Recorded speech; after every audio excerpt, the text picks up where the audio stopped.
Breaking చూస్తున్నాం. నేడు Gandhi భవన్కు CM Revanth Reddy వెళ్లనున్నారు. Congress విస్తృత స్థాయి సమావేశంలో పాల్గొనున్నారు. కొత్త డీసీసీలకు దిశానిర్దేశం చేయనున్నారు.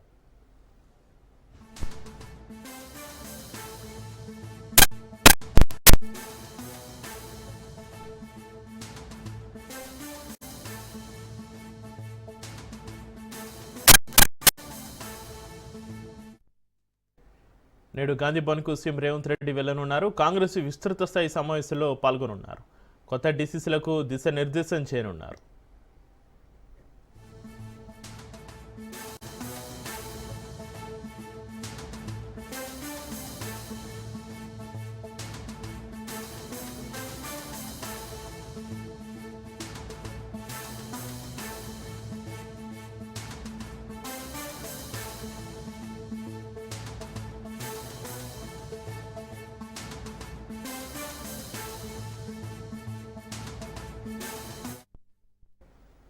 బ్రేకింగ్ చూస్తున్నాం. నేడు గాంధీ భవన్కు సీఎం రేవంత్ రెడ్డి వెళ్లనున్నారు. కాంగ్రెస్ విస్తృత స్థాయి సమావేశంలో పాల్గొనున్నారు. కొత్త డీసీసీలకు దిశానిర్దేశం చేయనున్నారు.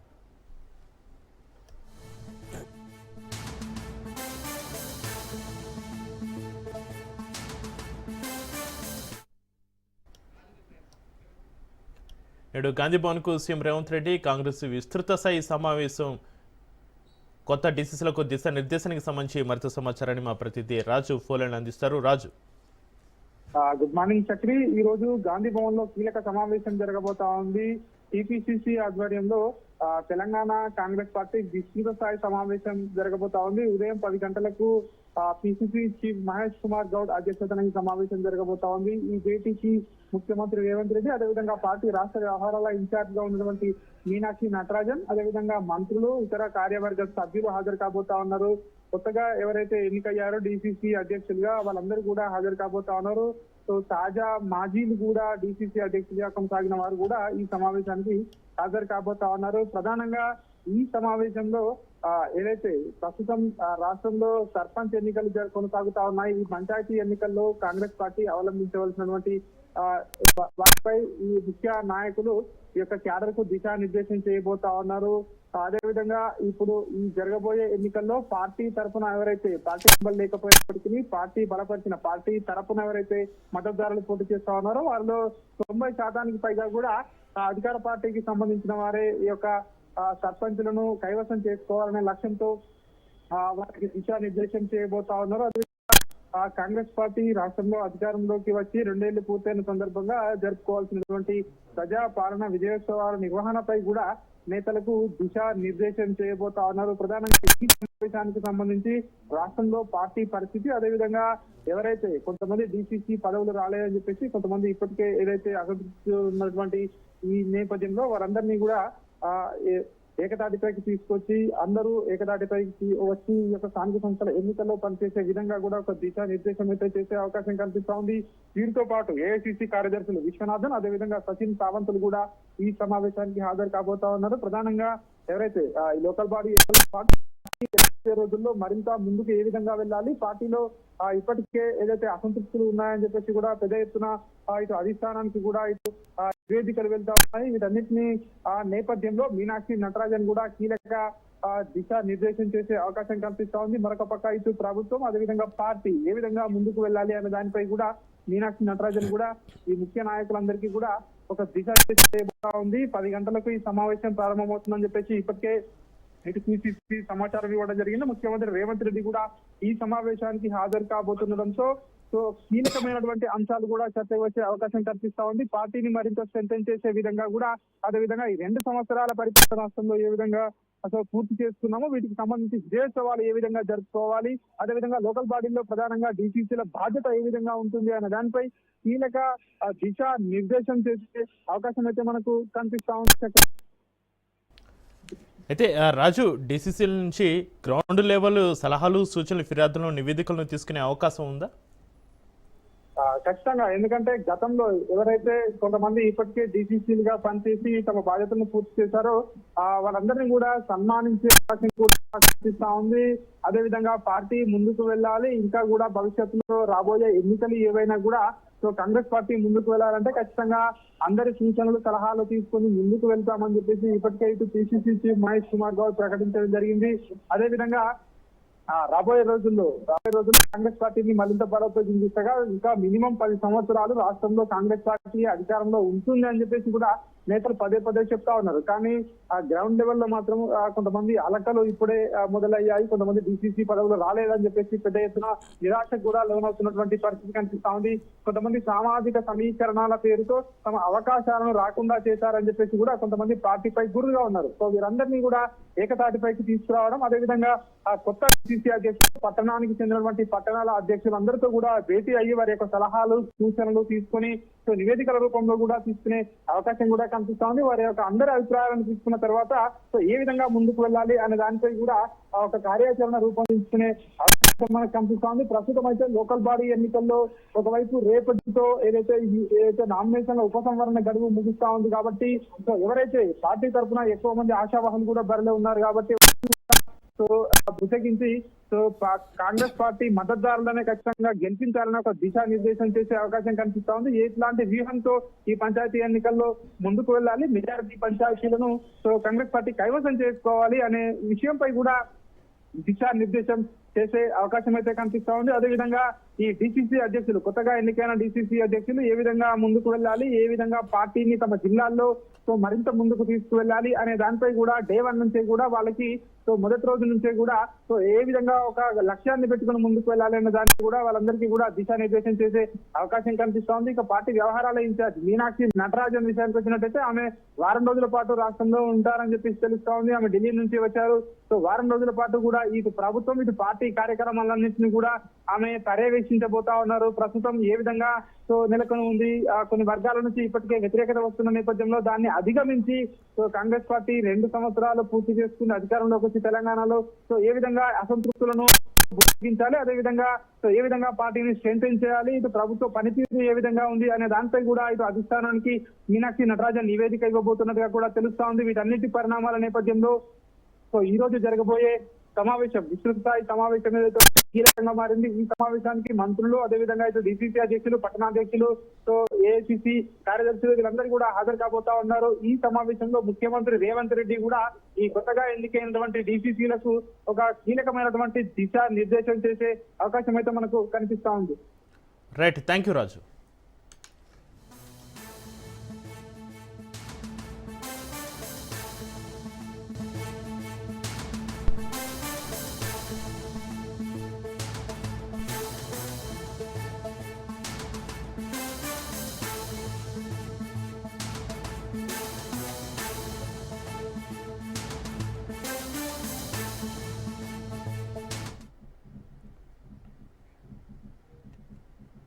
ప్రజాపాలన విజయోత్సవాల్లో భాగంగా సీఎం రేవంత్ రెడ్డి జిల్లాల బాట పెట్టారు. అందులో భాగంగా ఇవాళ భద్రాద్రి కొత్తగూడెం జిల్లాలో సీఎం రేవంత్ రెడ్డి పర్యటించనున్నారు. ఎర్త్ సైన్సెస్ యూనివర్సిటీని ఆయన ప్రారంభించనున్నారు. దేశంలోని తొలి ఎర్త్ సైన్సెస్ యూనివర్సిటీ తెలంగాణలో ఏర్పాటు కాగా మాజీ ప్రధాని డాక్టర్ మన్మోహన్ సింగ్ పేరుతోటి ఎర్త్ సైన్స్ యూనివర్సిటీని రూపొందించారు.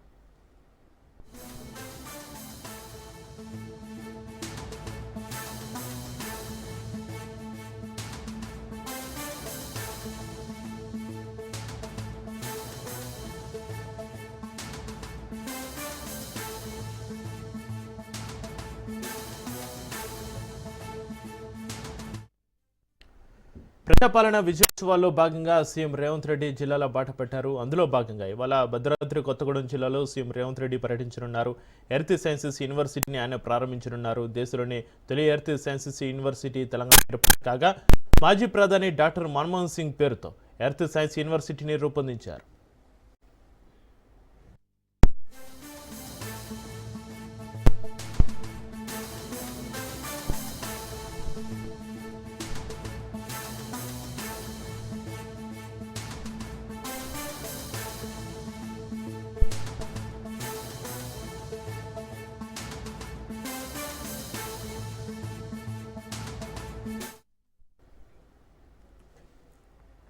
ఇక ప్రజాపాలన విజయోత్సవాల్లో భాగంగా సీఎం రేవంత్ రెడ్డి జిల్లాల బాట పెట్టారు. అందులో భాగంగా ఇవాళ భద్రాద్రి కొత్తగూడెం జిల్లాలో సీఎం రేవంత్ రెడ్డి పర్యటనకు సంబంధించి మరింత సమాచారాన్ని మా ప్రతినిధి నవీన్ ఫోన్ లైన్లో అందిస్తారు. నవీన్.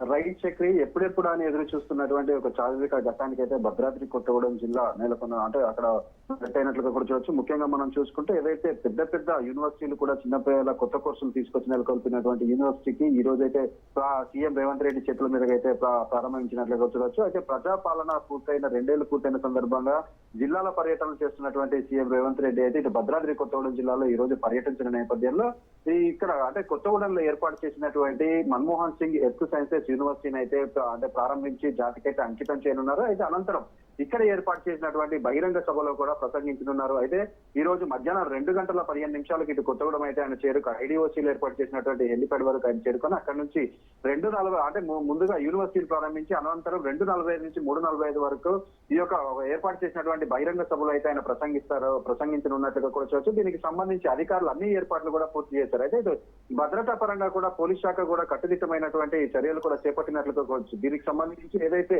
మొత్తం 900 మంది సిబ్బందితో అయితే పోలీస్ శాఖ ఈ భద్రతను చూస్తున్నట్లుగా కూడా వచ్చు. దీంట్లో మొత్తం అంటే సీఐలు 30 మంది సీఐలు కావచ్చు, ఎస్ఐలు 300 మంది ఏఎస్ఐలు, హెడ్ కానిస్టేబుల్ వీరందరినీ 900 మందితో అయితే భద్రత ఏర్పాట్లు చేస్తున్నట్టు ఇటు జిల్లా ఎస్పీ చెప్పిన పరిస్థితి కూడా ఉంది. ఎక్కడ ఎటువంటి అవాంఛనీయ సంఘటనలు ఎదురు కాకుండా ఇటు జిల్లా కలెక్టర్ జితేష్ వి పాటిల్ కావచ్చు, లేకపోతే ఇటు జిల్లా ఎస్పీ రోహిత్ రాజు చూస్తున్న పరిస్థితి కూడా ఉంది. అదే విధంగా జిల్లా మంత్రి అయినటువంటి తుమ్మల నాగేశ్వరరావు, ఇటు పొంగులేటి శ్రీనివాస్ రెడ్డి వీరందరూ కూడా ఈ యొక్క సీఎం రేవంత్ రెడ్డి పర్యటనను విజయవంతం చేసేందుకైతే చూస్తున్న పరిస్థితి కూడా ఉంది. అయితే ముఖ్యంగా మనం చూసుకుంటే doctor Manmohan Singh earth sciences university అయితే దేశంలో ఎక్కడ లేని విధంగా అయితే ఈ యొక్క యూనివర్సిటీని వీళ్ళు రూపకల్పన చేసినట్లుగా కూడా చూడవచ్చు. అయితే ముఖ్యంగా మనం చూసుకుంటే ఉమ్మడి ఖమ్మం జిల్లాలలో ఇప్పటి వరకు యూనివర్సిటీ లేదు అనే ఒక లోటును ఈ యొక్క యూనివర్సిటీ తీర్చబోతున్నట్లుగా కూడా చూడవచ్చు. అయితే అరుదైన ఖనిజాలకు నిలయంగా ఉన్నటువంటి భద్రాద్రి కొత్తగూడెం జిల్లాలోనే ఇక్కడ పెట్టడానికి గల కారణం ఇక్కడ ఈ యొక్క జిల్లాకు సంబంధించినటువంటి అంటే ఖనిజ సంపదకు నిలయంగా అయితే భద్రాద్రి జిల్లా ఉండటంతో ఇక్కడే దీనిని స్థాపించేందుకు ఇక్కడ జిల్లా కలెక్టర్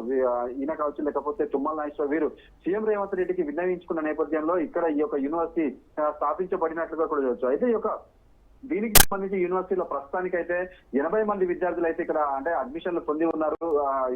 అంటే మొత్తం అయితే ప్రతి ఒక్క కోర్సులో కూడా 60 మంది చొప్పున మొత్తం 200 మందికి పైగా విద్యార్థులు ఉండే విధంగా ఇటు హాస్టల్ భవనాలు కావచ్చు, లేకపోతే తరగతి గదుల్ని ఇప్పుడు నిర్మించి ఏదైతే ఇక్కడ మైనింగ్ కాలేజ్ ఉన్న యూనివర్సిటీ ఉన్న నేపథ్యంలో దానికి అక్కడ ఉన్నటువంటి బిల్డింగ్స్ నే ప్రస్తుతానికి అయితే ఉపయోగిస్తున్న పరిస్థితి కూడా ఉంది. వాటికి రంగులు వేసేసి హాస్టల్ భవనాలను కూడా సిద్ధం చేసిన పరిస్థితి కూడా ఉంది. ఇప్పుడు కొత్తగా నిర్మించినటువంటి ఈ యొక్క ఎర్త్ సైన్సెస్ యూనివర్సిటీ సంబంధించినటువంటి బిల్డింగ్లు మాత్రం ఈ రోజు ప్రారంభిస్తారు సీఎం రేవంత్ రెడ్డి. అనంతరం ఈ యొక్క బహిరంగ సభకు ప్రసంగించనున్న నేపథ్యంలో ఇటు సంబంధించినటువంటి అధికారులు మాత్రం దీనికి సంబంధించిన ఏర్పాట్లు అయితే పూర్తి చేశారు. చక్రి అయితే నవీన్, ఎర్త్ సైన్సెస్ యూనివర్సిటీని సీఎం రేవంత్ రెడ్డి ప్రారంభించనున్నారు. దీనికి సంబంధించి ఎర్త్ సైన్సెస్ యూనివర్సిటీ ప్రారంభోత్సవ ఏర్పాట్లు ఏ విధంగా కొనసాగుతున్నాయి? ఎర్త్ సైన్సెస్ యూనివర్సిటీ సిబ్బంది నుంచి అందుతున్న సమాచారం ఏంటి నవీన్?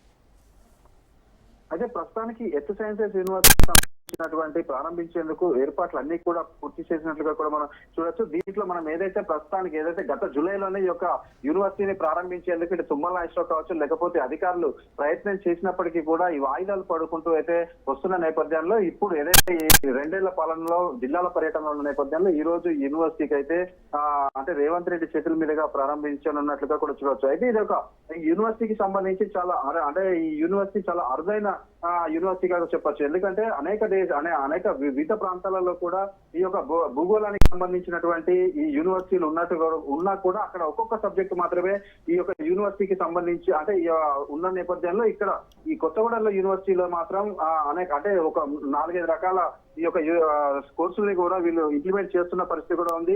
అయితే వీటికి సంబంధించి ఇప్పటికే ఒక 8 మంది ఉపాధ్యాయులను కూడా ఇక్కడ నియమించారు. అదే విధంగా అంటే ఏదైతే మున్ముందు ఈ యొక్క యూనివర్సిటీ ఒక పేరుగాంచే యూనివర్సిటీగా చేయాలంటూ కూడా వీరు చెప్తున్న పరిస్థితి కూడా. ఎందుకంటే ఈ శాస్త్రవేత్తలు కావచ్చు, లేకపోతే విద్యార్థులు ఎవరైతే నూతనంగా ఈ యొక్క కోర్సులలో జాయిన్ అయ్యేవారు ఇది కోర్సు జాయిన్ అయితే మాత్రం తర్వాత వీరి భవిష్యత్తు చాలా బాగుంటుందంటూ కూడా తుమ్మల నాగేశ్వరరావు నిర్వహించినటువంటి సమీక్షా సమావేశంలో చెప్పిన పరిస్థితి కూడా ఉంది. ఎందుకంటే ఈ కోర్సులు ఇప్పుడు ఏదైతే యూనివర్సిటీలో విద్యను అభ్యసించినటువంటి విద్యార్థులు బయటకు వస్తే మాత్రం ఖచ్చితంగా 8-15 లక్షల రూపాయల వరకు జీతం ఆర్జించే అవకాశం ఉండటంతో అనేక మంది అంటే ఇటు తెలంగాణ రాష్ట్రమే కాకుండా అనేక రాష్ట్రాల నుంచి కూడా విద్యార్థులు ఈ యొక్క యూనివర్సిటీలో అడ్మిషన్ల కోసం అయితే వచ్చే పరిస్థితి ఉండటంతో ఇటు భద్రాద్రి కొత్తగూడెం జిల్లా కూడా అభివృద్ధి పదంలో నడుస్తుందంటూ అదే విధంగా యూనివర్సిటీకి సంబంధించి అంటే రానున్న రోజుల్లో మరికొంత పేరు ఈ జిల్లాకి తీసుకొస్తున్నట్టు కూడా ఇటు మంత్రులు ఆశాభావం వ్యక్తం చేస్తున్నారు. అదే విధంగా జిల్లా కలెక్టర్ యూనివర్సిటీ పరంగా ప్రత్యేక చొరవ తీసుకొని దీనికి సంబంధించినటువంటి అనేకమైనటువంటి పనులు కూడా చేసిన పరిస్థితి కూడా ఉంది. మొత్తానికి మనం చూసుకుంటే ఈ యొక్క ఎర్త్ సైన్సెస్ యూనివర్సిటీ అనేది ఇప్పుడు మనకి రాష్ట్రంలో అయితే మొదటిగా ఇక్కడ ప్రారంభిస్తున్న పరిస్థితి కూడా ఉంది. అయితే ముఖ్యంగా ఈ జిల్లాను ఎంచుకోవడానికి గల కారణం చూసుకుంటే మాత్రం ఖచ్చితంగా ఈ భద్రాద్రి కొత్తగూడెం జిల్లా వ్యాప్తంగా కూడా అంటే ఏదైతే ఖనిజాలకు నిలయంగా ఉంటుంది, అనేకమైనటువంటి ఖనిజ సంపదకు నిలయంగా ఉన్నటువంటి భద్రాద్రి కొత్తగూడెం జిల్లానే అనువైన ప్రాంతంగా ఇటు అధికారులు కావచ్చు, లేకపోతే నాయకులు కూడా ఇటు అంటే చూసి ఎన్నుకొని ఇటు రేవంత్ రెడ్డికి చెప్పడంతో అంటే ముఖ్యమంత్రికి చెప్పడంతో ఆయన కూడా ఒక నివేదికను ఏర్పాటు చేయడానికి ఒక కమిటీని కూడా ఏర్పాటు చేసినట్లుగా కూడా చూడొచ్చు. ఆ కమిటీ కూడా ఈ యొక్క భద్రాద్రి కొత్తగూడెం జిల్లా ఉన్నటువంటి కొత్తగూడెం అనువైన ప్రాంతం అని వారు చెప్పడంతో యూనివర్సిటీకి నాంది పడినట్లుగా కూడా చూడొచ్చు. మొత్తంగా మనం చూసుకుంటే ఏదైతే యూనివర్సిటీ ఇప్పుడు ప్రారంభిస్తున్న నేపథ్యంలో మున్ముందు అనేక మంది విద్యార్థులకు అంటే ఈ యొక్క మన దేశమే కాకుండా అనేక మంది అనేక ప్రాంతాల నుంచి కూడా విద్యార్థులు ఇక్కడికి విద్య అభ్యసించడానికి రావడంతో జిల్లా అభివృద్ధి కూడా ఉంటుందని అనేక మంది అయితే ఆశాభావం వ్యక్తం చేస్తున్న పరిస్థితి అయితే ఉంది. చెప్పి right, thank you Naveen.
Tirumala పరకామణిలో చోరీ కేసులో నేడు హైకోర్టుకు సిఐడి నివేదిక ఇవ్వనుంది. సిఐడి డీజీ రవిశంకర్ అయ్యనర్ ఆధ్వర్యంలోని ప్రత్యేక బృందం సీల్డ్ కవర్లో నివేదికను హైకోర్టుకు అందజేయనుంది.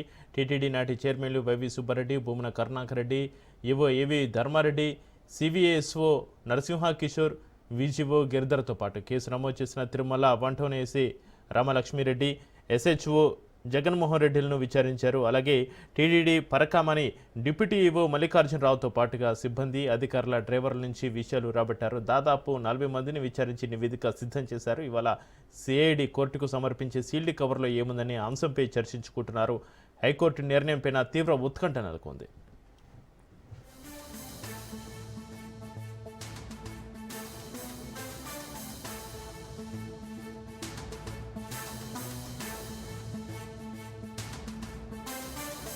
పరకామణిలో చోరీ కేసులో నేడు హైకోర్టుకు సిఐడి నివేదిక సంబంధించి మరింత సమాచారాన్ని మా ప్రతినిధి సురేష్ ఫోన్లైన్ అందిస్తారు. సురేష్,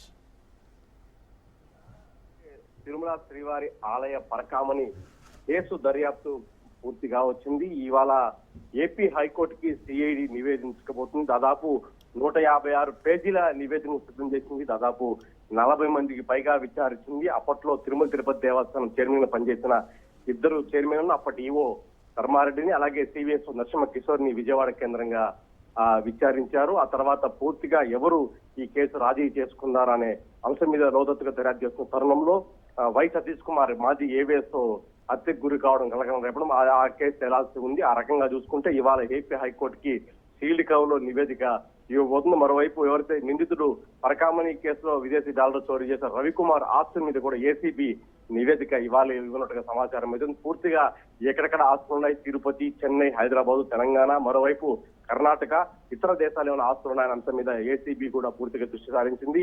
సిఐడి డీజీ రవిశంకర్ అయ్యనర్ పూర్తిగా దాదాపు 4 రోజుల పాటు తిరుపతిలో ఆఫీసు ఏర్పాటు చేసుకుని 20 మంది సిబ్బందితో దాదాపు సుమారు 40 మందికి పైగా విచారణ చేశారు. అప్పట్లో పనిచేసిన అధికారులను, అలాగే సీసీటీవీ ఆపరేటర్లను పూర్తిగా విచారించి పరకామణి కేసులో అసలు ఏం జరిగింది, ఎన్ని విదేశీ కరెన్సీలు చోరీకి గురై, ఆ టైంలో ఎవరు ప్రమేయంతో ఒత్తిడి చేశారు, అసలు రాజీ ఎందుకు చూసుకోవాల్సి వస్తుంది, ఈ క్రమంలో అప్పటి ఉన్నతాధికారుల అంశం ప్రమేయం ఉందా అనే అంశం మీద పూర్తిగా నివేదిక ఇవ్వబోతున్నారు. హైకోర్టు తీర్పు ఉత్కంఠ రేపుతుంది. ఎవరు ఈ పాపాలకు కారణం అవుతారనే అంశం మీద పూర్తిగా హైకోర్టుకి తీర్పు పైన వెలువడిన తర్వాత తెలుస్తుంది. ఆ తర్వాత పూర్తిగా ఎవరు చేసే అంశం మీద స్పష్టత రాబోతుంది. పూర్తిగా దాదాపు 100 కోట్ల స్కామ్ గా అటు బీజేపీ నాయకులు, తిరుపతి చెందిన ఒక జర్నలిస్టు ఆరోపించడం, ఆ తిరుపతి హైకోర్టులో కేసు వేయడంతో ఈ అంశం వెలుగులోకి వచ్చింది. ఇవాళ సీల్డ్ కవర్ లో సిఐడి నివేదిక సమర్పించబోతుంది. Chakri. Right, thank you Suresh.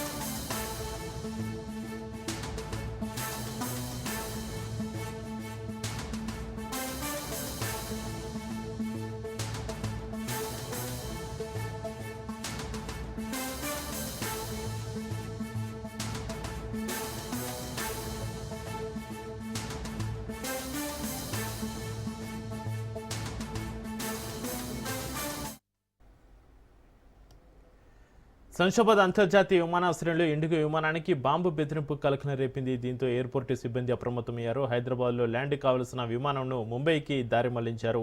Kuwait నుంచి హైదరాబాద్కు వస్తున్న ఫ్లైట్కు సంబంధించి గుర్తు తెలియని వ్యక్తి బాంబు బెదిరింపులకు పాల్పడ్డారు. మెయిల్ పంపడంతో అధికారులు వెంటనే అప్రమత్తమయ్యారు.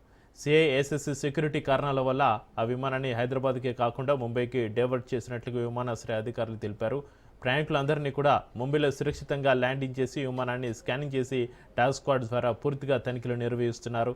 ఈ బెదిరింపు నిజమా కాదా అనేది దర్యాప్తులో భాగంగా పోలీసులు, కేంద్ర ఏజెన్సీలు పరిశీలిస్తున్నాయి. శంషాబాద్ విమానాశ్రయంలో భద్రతను మరింత కట్టుదిట్టం చేశారు.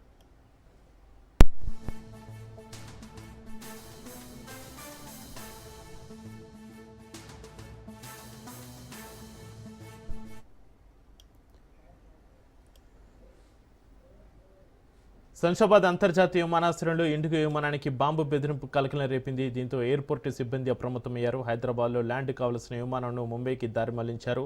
కువైట్ నుంచి హైదరాబాద్కు వస్తున్న ఆ ఫ్లైట్కు సంబంధించి గుర్తు తెలియని వ్యక్తి బాంబు బెదిరింపులకు పాల్పడ్డారు. మెయిల్ పంపడంతో అధికారులు వెంటనే అప్రమత్తమయ్యారు. సిఐఎస్ఎస్ సెక్యూరిటీ కారణాల వల్ల ఆ విమానాన్ని హైదరాబాద్కి కాకుండా ముంబైకి డైవర్ట్ చేసినట్లుగా విమానాశ్రయ అధికారులు తెలిపారు. ప్రయాణికులందరినీ ముంబైలో సురక్షితంగా ల్యాండింగ్ చేసి విమానాన్ని స్కానింగ్ చేసి టాస్క్ స్క్వాడ్ ద్వారా పూర్తిగా తనిఖీలు నిర్వహిస్తున్నారు. ఈ బెదిరింపు నిజమా కాదా అనేది దర్యాప్తులో భాగంగా పోలీసులు, కేంద్ర ఏజెన్సీలు పరిశీలిస్తున్నాయి. శంషాబాద్ విమానాశ్రయంలో భద్రతను మరింత కట్టుదిట్టం చేశారు. శంషాబాద్ అంతర్జాతీయ విమానాశ్రయంలో ఇండిగో విమానానికి బాంబు బెదిరింపుకు సంబంధించి మరింత సమాచారాన్ని మా ప్రతినిధి పవన్ ఫోన్ లైన్ అందిస్తారు. పవన్. ఇండిగో విమానానికి బాంబు బెదిరింపు ఉందంటూ కూడా ఒక ఈమెయిల్ వచ్చింది. దీంతో కువైట్ నుంచి హైదరాబాద్ కు అంటే శంషాబాద్ ఎయిర్పోర్ట్ కు రావాల్సిన విమానాన్ని అధికారులు కూడా దారి మళ్లించారు. ఇప్పటికే ముంబైలో యొక్క ల్యాండ్ కూడా అయింది. అయితే ప్రయాణికులంతా కూడా సురక్షితంగా ఆ విమానం నుంచి కూడా బయటకు వచ్చారు. అయితే ప్రజెంట్ మాత్రము టాస్క్ స్క్వాడ్ తో, బాంబ్ స్క్వాడ్ తో కూడా పూర్తిగా తనిఖీలు కూడా చేస్తున్నారు. అసలు దీనికి సంబంధించి అసలు బాంబు ఉందా లేదా అనే దానిపైన కూడా పూర్తిగా తనిఖీలు చేసిన నేపథ్యంలో ఈ యొక్క ఫేక్ మెయిల్ గా అనేది సంబంధించి పోలీసులు గుర్తించినట్టుగా తెలుస్తుంది. అయితే ఒక ఈమెయిల్ ఎక్కడి నుంచి వచ్చింది, దానికి సంబంధించిన ఐపీ అడ్రస్ ద్వారా పోలీసులు ఇన్వెస్టిగేషన్ కూడా చేస్తున్నారు. మరోవైపు చూస్తే మాత్రము దీనికి సంబంధించి ఆ యొక్క ప్రయాణికులు మాత్రం ఆందోళన చెందుతున్న నేపథ్యంలో ఇప్పటికే అధికారులంతా కూడా ఈ యొక్క ప్రయాణికులంతా కూడా సురక్షితంగా ఉన్నారని చెప్పి కూడా ఒక మెసేజ్ కూడా ఇచ్చారు. మరోవైపు చూస్తే శంషాబాద్ ఎయిర్పోర్ట్ లో కూడా పోలీసులు భారీ ఎత్తున తనిఖీలు కూడా మూలం చేశారు. ఎందుకంటే ఈ యొక్క మెయిల్ రావడంతో పూర్తిగా దీనికి సంబంధించి అన్ని విమానాలను కూడా అలర్ట్ కూడా చేశారు. ఇలాంటి మెయిల్స్ వస్తే వెంటనే ఆ యొక్క పోలీస్ సిబ్బందికి సమాచారం అందించాలని చెప్పి కూడా ప్రధానంగా పోలీసులు కూడా అధికారులు కూడా సూచించారు. మరోవైపు చూస్తే మాత్రము దీనికి సంబంధించి అన్ని కోణాల్లో కూడా దర్యాప్తు చేస్తున్నాము. ఎవరైతే యొక్క మెయిల్స్ పంపించారో వారిపైన కఠిన చర్యలు తీసుకునేందుకు కూడా ఒక ప్రత్యేక టీం ను కూడా రంగంలోకి దించినట్టుగా తెలుస్తుంది. మొత్తానికి ప్రయాణికులంతా కూడా చాలా సేఫ్ గా ఉన్నట్టుగా దీనికి సంబంధించి అధికారులు కూడా చెప్తున్నారు. Right, thank you Pawan.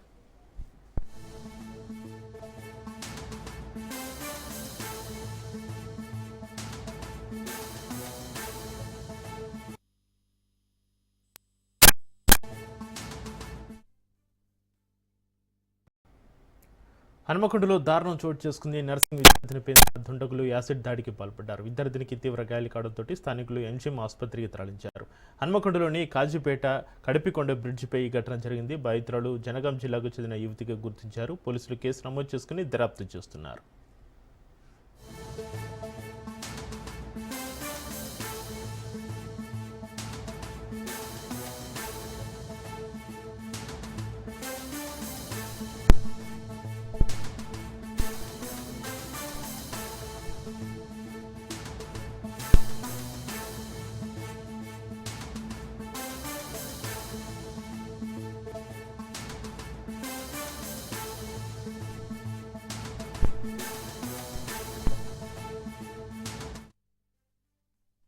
మా పాప హాల్ టికెట్కి పోయింది, కాలేజీకి పోయింది. కాలేజీ నుంచి వెళ్ళి హాల్ టికెట్ తీసుకుంటానే వస్తుంటే గుర్తెల వ్యక్తులు కడుపుకుండా గ్రామంలో యాసిడ్ బాటిల్ కెమికల్ బాటిల్ ఇచ్చిరేసిండు. మా పాపకి ఏమి తెలియదు, కలర్ చేయండి, కొద్దిగా కాలు కూడా బ్లాక్ అయింది. గుర్తెల వ్యక్తులు ఏమన్నారు? ఏమో వాళ్ళే ఇప్పుడు ట్రీట్మెంట్ ఎంక్వైరీ చేస్తుంది. సిఐ వచ్చిండు, ఎస్ఐ గారు వచ్చిండు, ఏసీపీ సార్ కూడా వచ్చిండు.